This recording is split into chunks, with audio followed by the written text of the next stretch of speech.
Harlem Shake.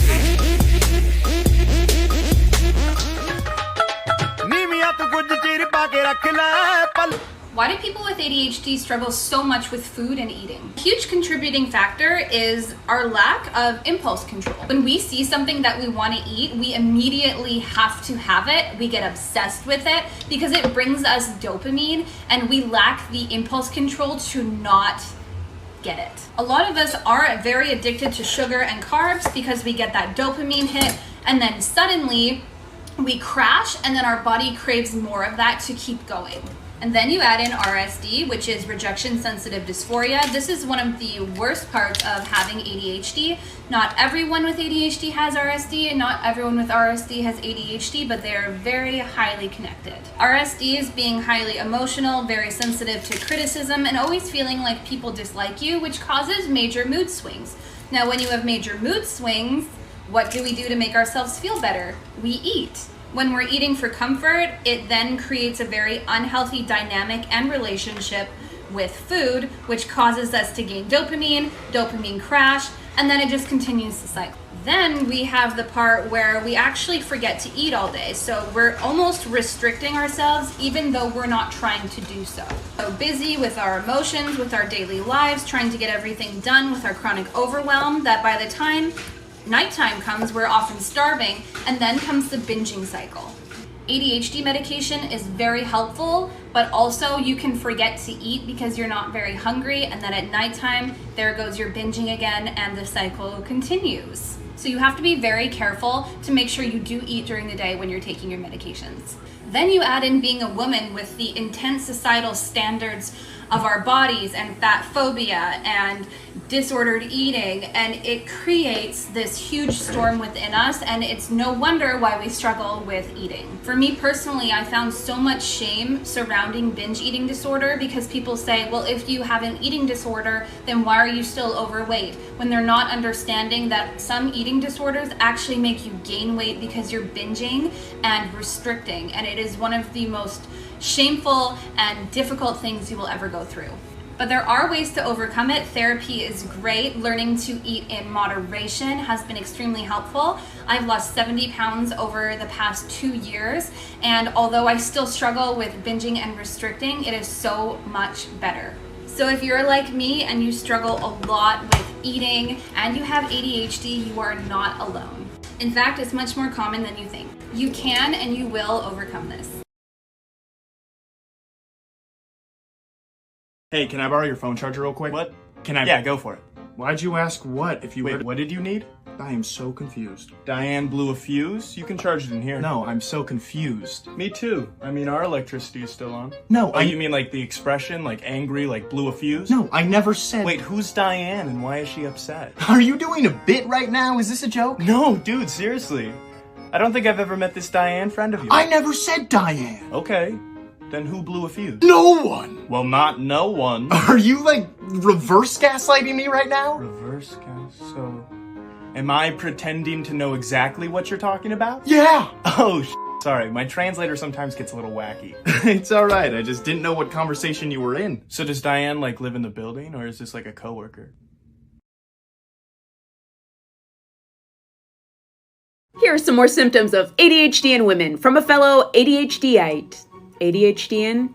I have ADHD. So having ADHD doesn't mean that you can't pay attention. It means that you want to pay attention to everything. In women, the hyperactivity is much more mental than it is physical. So my brain is constantly going 1,000,000 miles an hour, and that's often reflected in how quickly I can speak. It also doesn't mean that you're a bad student. I graduated high school with a 4.2 GPA, and I graduated college magna cum laude. I can do work very quickly, but I often make careless mistakes. So I would turn in an assignment, but I'd forget to put my name on it.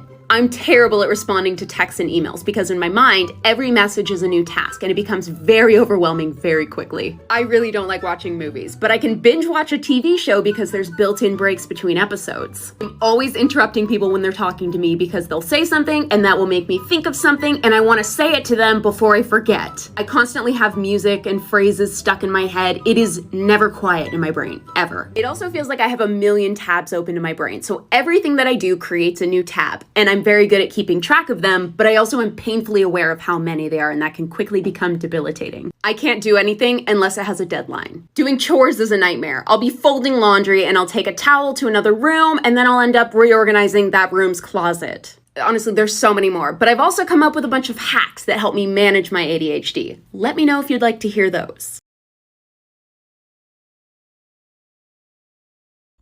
Random ADHD life hack that is probably obvious to everybody except for the people who need it, like me.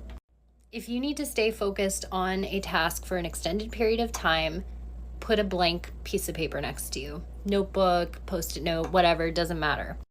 That way, whenever you have one of those thoughts pop up when you're trying to focus, you know the thoughts that are like, this is urgent, you definitely have to do something about this now or you're gonna forget, or this is exciting, you don't wanna forget this great idea, so you gotta do something about it. No, you don't. You just write it down, and that way you have it for later. May seem simple, but it has probably saved me many a time from a Wikipedia deep dive or some other distraction that didn't need to happen in the first place. So, happy focusing. If you're a person struggling with ADHD or your mindset in business, this is the video for you. Us ADHD peeps have great ideas, but we get so distracted that we never actually execute on them. And perhaps you're struggling with your mindset and you don't know what direction to go in. This is where I come in. What I'd like to do is get as many of you as I can into a coaching call and make it dirt cheap, like less than $100. I want to go over social media, how I've been growing my business with ADHD, and what you want to do. If any of that sounds interesting to you, and I recommend doing this quickly before spots are gone and the price goes up, check this out. I already have several people that have joined, so get in now and get in early before Wednesday. That's when it all starts. Here are 5 tips that have helped my ADHD as a woman. Hi, my name is Claire. I was diagnosed late in life with ADHD at 30 years old. I'm an ADHD advocate, and my goal in this space is to educate about women and ADHD. Number 1 is medication. I honestly did not think that medication would be as life-changing as it was. I take Concerta. It's a long-release ADHD medication. It lasts about 12 hours in your system. This is a stimulant, and I always thought it would give me so much energy and make me hyper, but in fact it did the opposite to my brain. It made me feel like someone put a pair of glasses on my brain.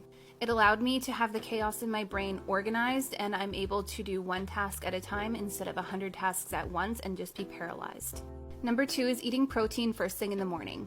Protein actually naturally improves dopamine in your body, so if you have it first thing in the morning, you are going to be a much more productive human being. This could be in the form of eggs, but also I get Premier Protein and put it in my coffee, so it's just like having a morning coffee if you don't like food. Thirdly would be mindset. I have had this mantra, you might have heard it before from me, called progress over perfection. In our society, we're very ingrained to do everything or nothing, and you are lazy if you don't do everything. But for those with ADHD or those that are neurodivergent, we do not function that way. So say you need to do the dishes, even if you just do the cups or just the plates, or you're doing laundry and you just do the towels, something is better than nothing. Progress over perfection. It has helped me immensely, and I'm actually more productive because of it. If you just start to get going, you will actually do more things. Leading to number 4, I had to forgive myself for not being like other people or like how people expected me to be. Especially as a woman and a mother, there is so much pressure put on us by society as to how we are supposed to function. I had to let go a lot of what other people wanted from me and show up simply how I could. I had to forgive myself and say it is okay if your standard of living is different than other people's. It's okay if someone judges you because they don't understand you. And it has made me so much happier. And number 5 is actually minimalism. This is something that is not easy to achieve. But if you start doing it, you will notice how much less overwhelmed you are. The kitchen has been one of the biggest impacts for me, so I only have 4 plates, 4 bowls, so even when I have a full sink of dishes, it's still very manageable. Reducing the amount of things in your home also reduces your overwhelm.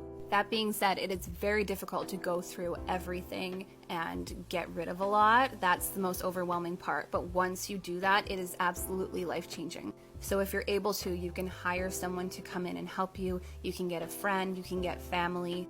Again, progress over perfection. Do one cupboard at a time. I promise you, when you have less stuff, you will be less overwhelmed. Let me know if you'd like a part 2. Here's an example of autistic masking. This is how I used to walk as a kid. As you can see, there's something terribly wrong with how I walk. It's just too bouncy. It's too joyful. It must be punished. And punished it was. Middle school kids are little shits. Everybody knows that. But in middle school, what happened to me is there would be kids who'd come behind me and walk and imitate my walk, and their friends would laugh and make fun of me. Just because I existed, just because I walked the way I did. So I learned from a young age that how I was in the world wasn't okay, and I needed to change that in order to fit in order to not be made fun of constantly all day long, in order to not be bullied, in order to connect with others. And by the way, it's fucking exhausting.